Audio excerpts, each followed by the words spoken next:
If you've been doing squats until your legs give out, cutting carbs, running on the treadmill every single day, and you're still looking at the same dimpled skin in the mirror, I need you to stop and watch this.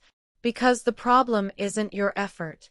The problem is that nobody told you what's actually going on underneath your skin. Why cellulite won't go away. Let's talk about something that affects almost every woman, yet is barely ever explained properly: hip and thigh cellulite. Here's the first thing I want you to understand. Female bodies are biologically designed to store fat in the lower half, the hips, thighs, and buttocks. This isn't a flaw. It's actually a survival mechanism linked to pregnancy and nourishment. In fact, the hip region holds a particularly high concentration of certain omega-3 fatty acids that serve important functions in the body. So before you go to war with your body, know that some of that storage is intentional. But here's what's really happening when you see that lack of tone or that uneven texture. It's not purely about fat. There's another layer to this that most fitness content completely ignores. Underneath the skin, there's a connective tissue called fascia. Think of it like a fitted bodysuit that wraps around your muscles and literally gives your body its shape. This fascia has the ability to tighten and tone when it's used regularly. But when it's neglected, it weakens. It loses its structure. And that's a huge part of what creates the appearance of cellulite. On top of that, there's something called muscle atrophy, which is essentially your muscles shrinking due to lack of use. When muscle tissue breaks down deep in the fibers, you lose strength, you lose tone, and your metabolism in those areas slows way down. So cellulite is actually a combination of weakened fascia and muscle atrophy, not just excess fat. And this is why simply trying to lose weight often doesn't solve it. If you focus on fat loss without rebuilding the muscle underneath, you're skipping the most important step. Because muscle is the engine that burns fat. Without strong, active muscle, especially in your lower body, the fat just stays put.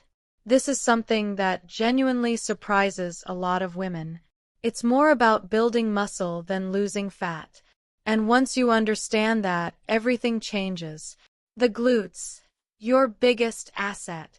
Your glute muscles, your butt, are the largest muscles in your entire body.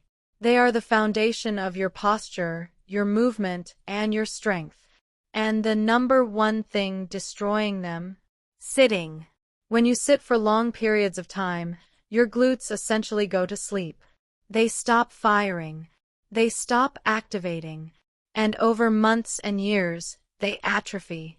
This is exactly why doing a few squats here and there isn't enough to make a real difference. You actually have 3 glute muscles, a deeper one, a larger outer one, and one on the side. All 3 need to be targeted. And your glutes are part of a connected chain, from your feet, through your knees, your hips, and up into your back, all wrapped in that fascia we talked about. So we need exercises that work this entire chain, not just isolated movements. One more tip before the workout.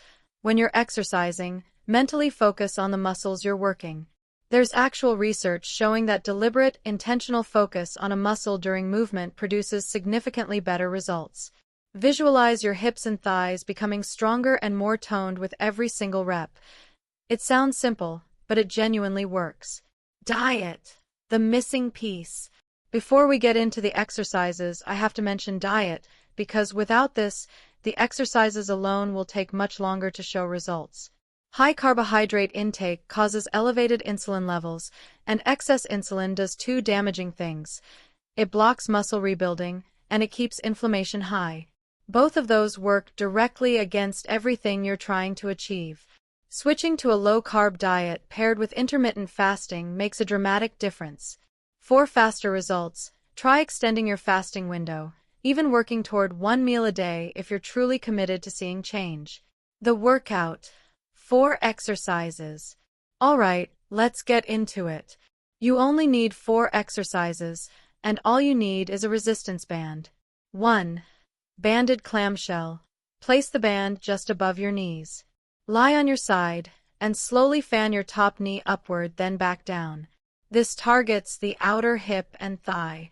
If you've never done this before, expect it to feel surprisingly hard. That's how you know it's working. 2. Banded glute bridge. Keep the band above your knees. Lie on your back with knees bent. Push your hips upward. Squeeze your glutes as hard as you can at the top, then slowly lower down. Controlled and intentional, every single rep. 3. Lateral band walk.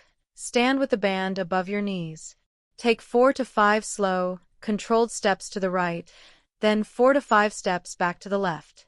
This targets the outer thighs and the side glutes beautifully. 4. Deep squat with side shift. Get into a deep squat with your elbows resting between your knees. From there, slowly shift your weight side to side. This activates deep muscles you probably haven't engaged in years, and it's also great for lower back tension. Do these consistently, eat clean, and stay patient with your body. Strength comes back before the visual changes do, so if you're getting stronger, you are absolutely on the right track. Trust the process, girls. Your body is capable of more than you think.